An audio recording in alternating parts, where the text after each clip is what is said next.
Hi guys, welcome back to my channel.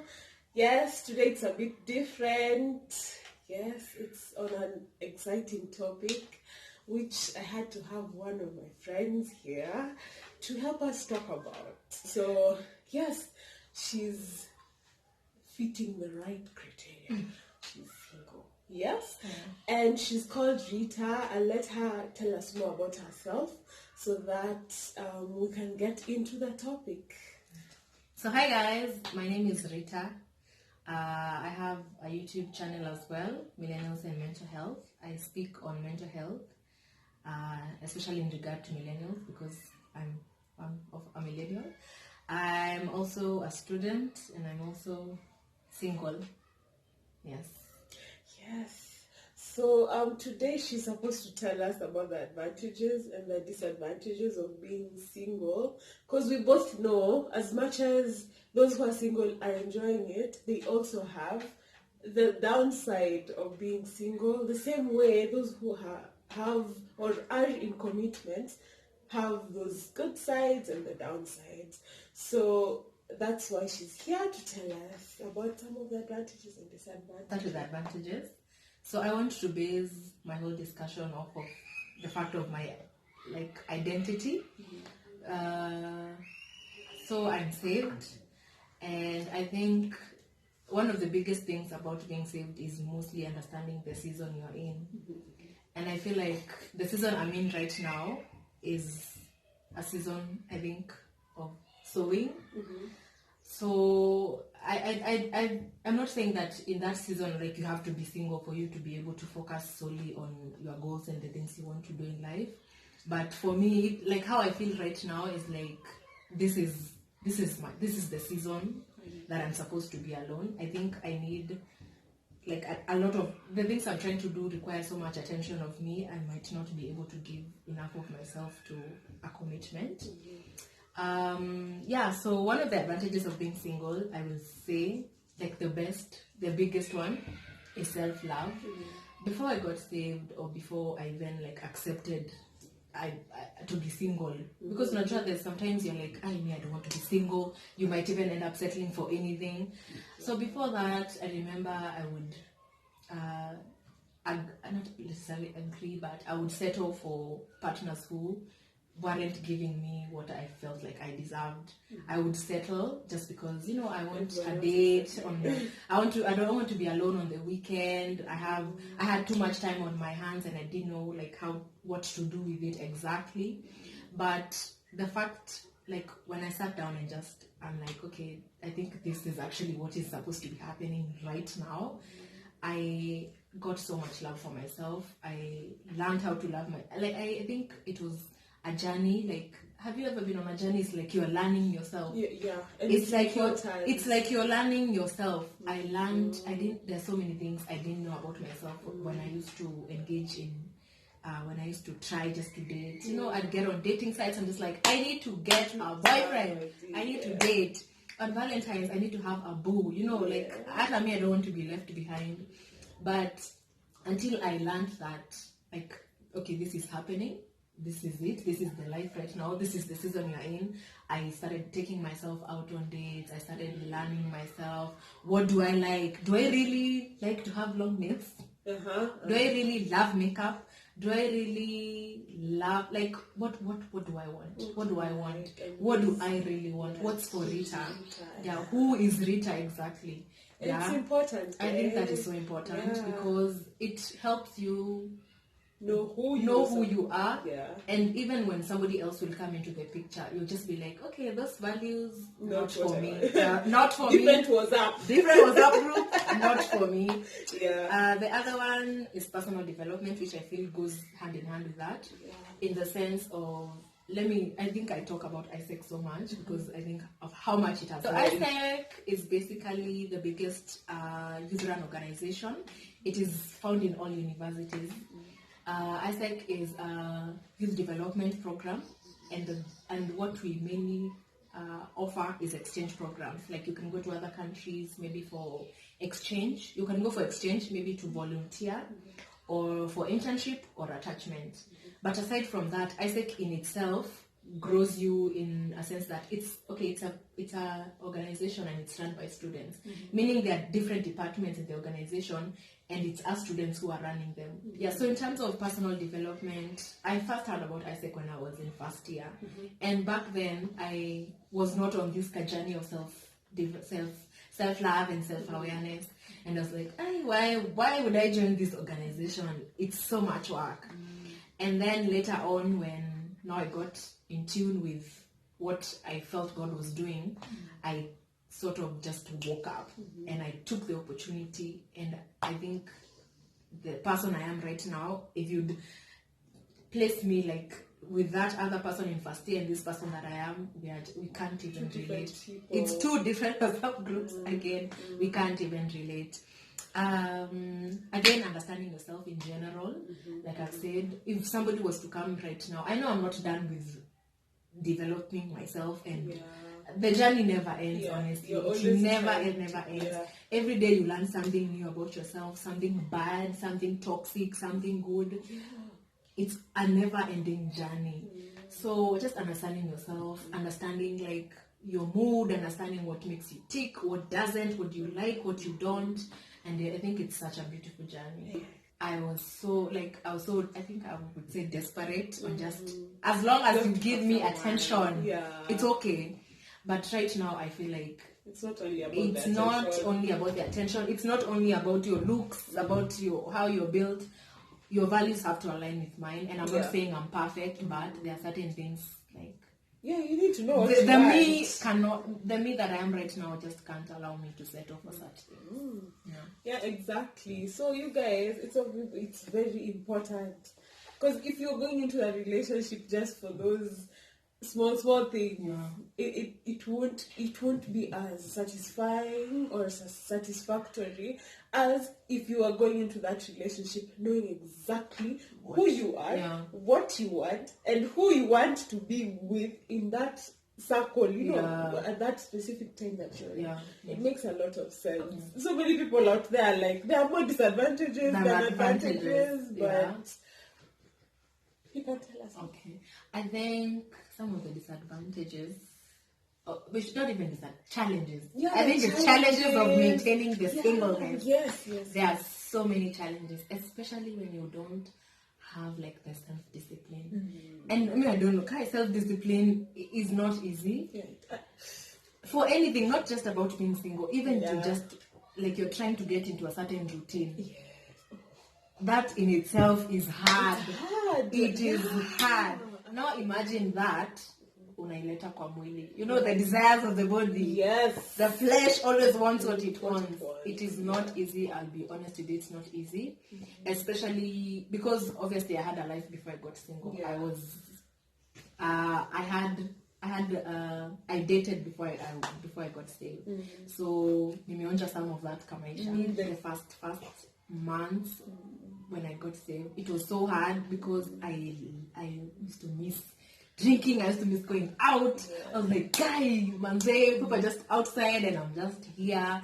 But it always brings me down to the bigger picture. Like, what do I want? What am I really trying to do with my life? In a few years, what are you trying to achieve? In a few years, will that night when I didn't go out matter? Will it matter so much than me staying in and making sure that in the morning I'm up early and I get to do what I'm supposed to do? I think that the bigger, what says me the most is just having the bigger picture. If I don't go out, how it will it really affect me in a big way? No. Compared to me waking up in the morning and doing what I'm supposed to do. Will it really affect me that much?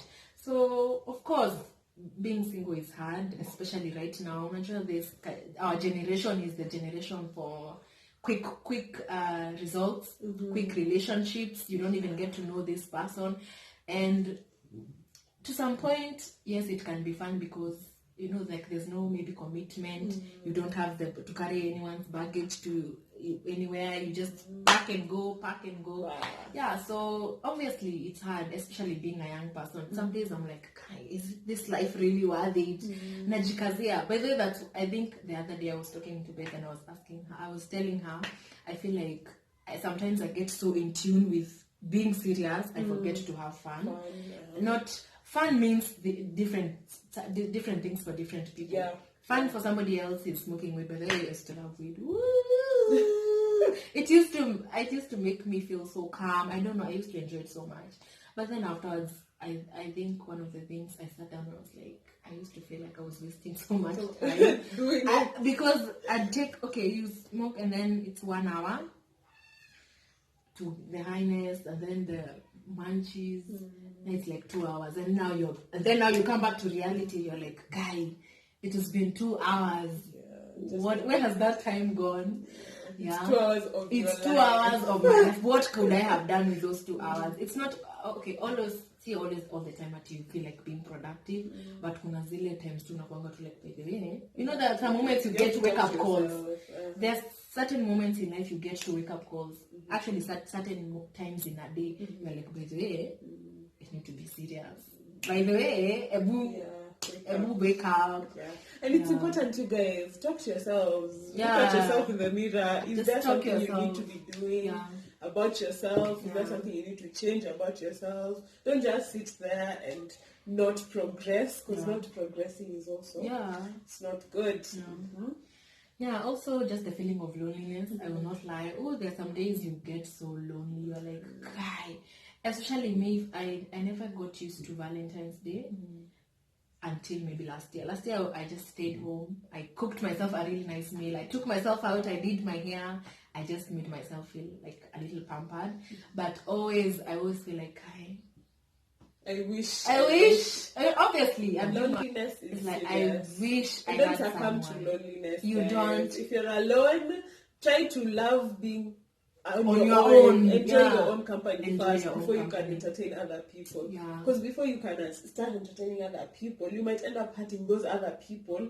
Yet you're supposed to learn how to entertain yourself first. I mean, it's always you first, then everyone else later. It's the internal, and then everything else comes later on. And it happens for both sexes, because you find even before you were to get, say, into a really serious relationship, even for the male gender, you find the guy has to know himself first. He has to also know if this is what he really wants. Or else he's gonna leave you at the aisle, or you know, atakwatanisha, he'll hurt you. Men who don't know what they want or who they are at specific times and enter into relationships, you find they end up hurting people's daughters. And I'm not saying that it's only the males. We also hurt them. We also hurt the men. So you find you end up changing somebody's perspective on relationships, and yet it was just because you just didn't know yourself. You didn't know what you wanted, you didn't know how you wanted things to be done. So figure yourself out. It doesn't have to be in a relationship. Trust me, in a relationship you will not figure yourself out. Many challenges, and there's so many downsides and there's so many upsides of it. But I think one of the most important things is just to know yourself before you get into anything. Just know what you want. There's also this challenge of ending up having different sexual partners, which is a challenge that I hear so many people have. Because you find you want that temporary satisfaction, and then you get it, but you see it's not a serious thing. So you can't contact that guy or that lady again. So you look for another person and another person. So you find you're exposing yourself to so many diseases. And so many bonds that you are not even maintaining. You're carrying you're going with different, as in unabeba watu. It's true. In fact, it's good you've mentioned that, because even in the Bible it says, it's not a preaching session. No, it's not. You're just saying, you're just referring to the Bible and saying, there was a time that it was said that you guys become one. You become one. So utakuwa one na watu wangapi? Honestly. There's also this thing for the society, wanatuharakisha hapa. Ati time has reached. Where is your spouse? Guy. Please stop. Please. Don't harakisha someone, because you see, for her, she's at that phase where she's figuring herself out. So if you start asking her, where's your man, I mean, what answer do you expect? She's gonna one day now you're starting to make her remember that she's alone already, you know. And it's not only her; it's so many single people. So let's stop trying to put pressure on people. And just because you have reached a certain age does not mean that you have to have a man or you have to have a girl. So it's up to somebody. It's up to an individual kuchagua if at all they're ready to have a relationship or not. So let's not put pressure. This pressure for family at you have come for family dinner, family party, and everybody's looking at you like, so unaishingi peke yako. Remember there was this line at a lady who lives alone. As I was growing up, I used to hear it that as a lady who lives alone scares a lot of men. I don't know how true this is. Please comment on the comment section how true this is, that a lady who lives alone is, I don't know, is intimidating to most men because they feel how many other men come to visit her in that house. So I don't know how true this is because I don't understand. If I told you who should you live with? I don't know. Okay. You know, so it's, you're supposed to, if you're alone, like, they ask themselves this question, like, how many other men do you host apart from him? So you find, when I was being given that line, I've always been asking myself, does it really have to be that question? Why that question? Why that question? Why can't it be, I can only host you? See, we have decided we are dating. So, it's just... Or just like, why is she living alone? What is she trying to do with her life? Why can't it be that question than how many men? How many? So anyway, you guys comment down below and it's the same question asked for men. If a man lives alone, how many men? But let's not turn it into a feminist. You know, but in fact, for the men, we are always asking if he's living with his mom, and if he's not living with his mom, then that's a good guy. I don't know, double standards or what? That is. So you guys comment down below. Sawa, thank you so much, Rita, for coming. Thank you for having me. Thank you for giving us your time. You have been pleasant. Thank you. Hasn't she been pleasant? Please comment down below. Welcome her back, because we need her back to give us more content. Anyway, thank you so much for watching. Please share these videos, subscribe, comment down below, like. Oh gosh, you guys, I love you so much. And yes, bye. Bye guys.